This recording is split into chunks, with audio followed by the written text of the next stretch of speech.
सम्मानित मंच, सामने विराजमान प्रबुद्धजन, मातृशक्ति और युवा साथी, जैसा कि मेरा दिल गदगद हो रहा है, मेरे पास एक कॉल आया कि सर्व समाज की तरफ से पूरे बाड़मेर जिले के लोग एक साथ मिलकर के भगवान बिरसा मुंडा की जयंती को मनाना चाह रहे हैं। तो इसको लेकर के हमने विचार विमर्श करा।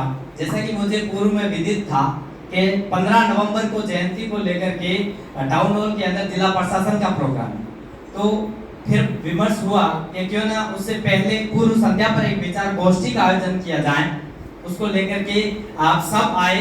सबसे पहले मैं संयोजक होने के नाते आप सबका दिल से आभार व्यक्त करता हूं, आपको जोहार करता हूं कि आपने अपना अमूल्य समय हमें दिया। दूसरी बात, मैंने संबोधन किया जय जोहार से।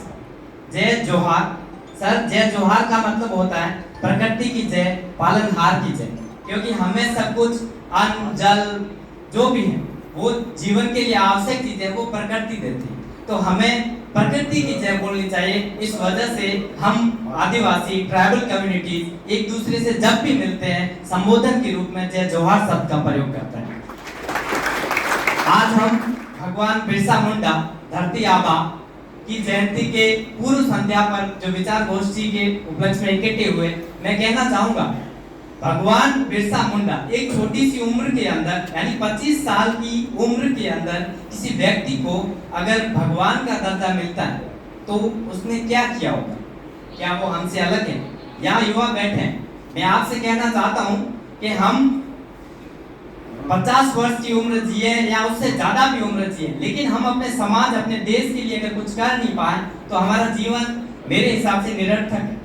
हमें कुछ ऐसे विचार होने चाहिए हमारे अंदर, उस विचारों की सहायता से हम सभी को एक नई डायरेक्शन दे सकें, एक नई दिशा दे सकें, और नई दिशा और दिशा की बदौलत हमारा समाज, हमारा देश और हमारा राष्ट्र प्रगति कर सके, ऐसी सोच हमें रखें। सर्व समाज ने कहा कि हम सब मिलकर के जयंतियां मनाएं, क्योंकि महापुरुष किसी एक समाज का नहीं होता कि कोई महापुरुष है। बिरसा मुंडा सिर्फ आदिवासियों का नहीं, क्योंकि उनके विचार अगर ऐसे हैं दूसरे समाज के लोग भी ग्रहण करेंगे तो वो सभी के लिए आवश्यक। इस वजह से यहाँ पर आप देख रहे हो तीर कमान लिए एक युवा खड़ा है, पोस्टर में लिखा हुआ है तुम मैं एक रक्त। अगर आपका और हमारा रक्त एक समान है तो हम क्यों बंटे हुए? ये हमें सोचने की जरूरत है। हम जानते हैं, मैं विज्ञान का विद्यार्थी हूँ, कि सिर्फ मानव की एक ही जाति है होमो सेपियंस, ह्यूमंस की सिर्फ एक जाति है होमो सेपियंस, तो हम अलग अलग बंटे हुए क्यों? इस मुहिम के अंदर ही अगर सर्व समाज ने ये एक तरीके का हम कहें कारवां चलाया कि हम सब जयंतियां एक साथ मिलकर मनाएं, हम सब एक साथ जुड़े रहें, हम एक परिवार के रूप में, एक भारतवर्ष की फैमिली के रूप में एक साथ रहें, तो कितना अच्छा लगेगा। जैसा कि अभी एडीएम साहब ने बोला, एक परिवार के अंदर कुछ बड़ा भाई है वो जॉब लग गया, छोटा भाई पीछे रह गया, वो मजदूरी करता है, उसके बच्चे पढ़ नहीं पा रहे, तो बड़ा भाई को दर्द अपने दिल से अपने आप ही होता है कि मेरे भाई के बच्चे पढ़ नहीं पा रहे। हाँ, वो नहीं पढ़ा, उस टाइम मैं भी पढ़ रहा था, लेकिन अब तो मैं सक्षम हूँ। मेरा ये नैतिक दायित्व और नैतिक जिम्मेदारी बनती है, क्यों ना मैं मेरे छोटे भाई के बच्चों का हाथ पकड़ के उसको भी अच्छी स्कूल के अंदर एडमिशन दिलाऊं, उसको भी अच्छी जगह पर लेकर जाऊं, तो वो भी विकास की मुख्य धारा के अंदर जुड़ सके और अपने समाज के साथ वो देश का ही तो विकास करेगा। क्यों? हम जानते हैं समाज की कड़ी व्यक्ति मिलकर समाज बनाएगा, और समाज अलग अलग समाज मिलकर के एक देश का निर्माण करेंगे। अगर हम सब मिलकर चलें और हम सब मिलकर एक साथ एक दूसरे का हाथ पकड़कर चलें, एक लोहे की जंजीर बन सकती है। उस जंजीर कितनी मजबूत हो, उससे एक मजबूत हाथी भी बांधा जा सकता है।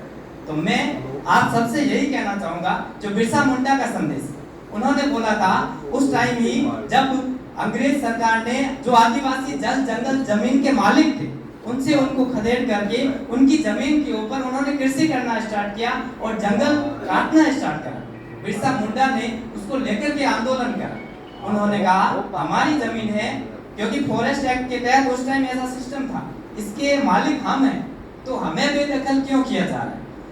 इस वजह से उन्होंने ये देखा कि मेरे समाज को एक नेतृत्व की जरूरत है, दिशा देने की जरूरत है, तो उन्होंने अपना परिवार न बढ़ा करके अपना जीवन अपने समाज के लोगों के अधिकारों के लिए लगा दिया और 25 वर्ष की उम्र के अंदर जब उन्हें धीमा जहर देकर मारा गया, उससे पहले वो इतना कर चुके थे कि 15 नवंबर के दिन ही झारखंड राज्य की स्थापना हुई। उनके जन्मदिन जो था उसी दिन झारखंड राज्य की स्थापना हुई। तो आप भी समझ सकते हैं, मैं भी समझ सकता हूँ कि मैं भी 30 हूँ, 32 33, लेकिन 25 साल का अगर एक बंदा है, एक युवा साथी है, उसके नाम पे राज्य की स्थापना हो, उसका पोर्ट्रेट संसद के अंदर है, उसके नाम से इंटरनेशनल एयरपोर्ट है, तो उस व्यक्ति ने कितना कुछ करा होगा, उसके विचार कितने उम्दा होंगे। ऐसे विचार हर समाज के लिए, हर प्रबुद्धजन के लिए, पूरे भारतवर्ष के लिए मैं कहूँगा इतने ही उपयोगी हैं जितने हम आदिवासी समाज के।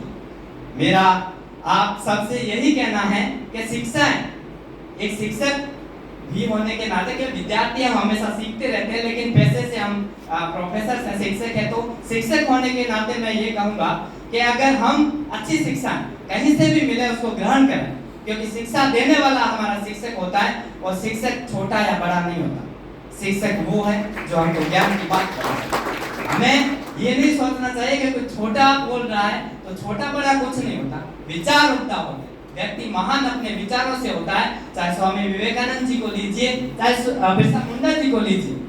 यहाँ पर आज एक छोटी सी अपील के ऊपर, शॉर्ट नोटिस के ऊपर सर्व समाज के लोग हैं, मैं कहूँगा इससे बड़ी एकता की मिसाल या एक परिवार की बात और क्या होगी। या आप सब हम आदिवासी, जो हम सर ने बोला, एक पिछड़े तबके से अभी तक एजुकेशन की मुख्य धारा से भी नहीं जुड़े हैं, और यहाँ पर एक प्रोग्राम करा, उस प्रोग्राम में मुझे संयोजक की जिम्मेदारी दी। मैं नहीं सोचता कि अभी यानी इतना बड़ा या इतना अनुभवी मैं हुआ हूँ, लेकिन मैंने मेरी पूरी कोशिश करी कि मेरे वरिष्ठ समाज के प्रबुद्धजन, अदर सोसाइटी के प्रबुद्धजन, जहाँ तक मैं पहुँच सकता था, पोल के जरिए रघुवीर सिंह जी, प्रदीप जी, चांदाराम जी, बाबूलाल जी धंधे, उमेश सिंह जी गोदारा,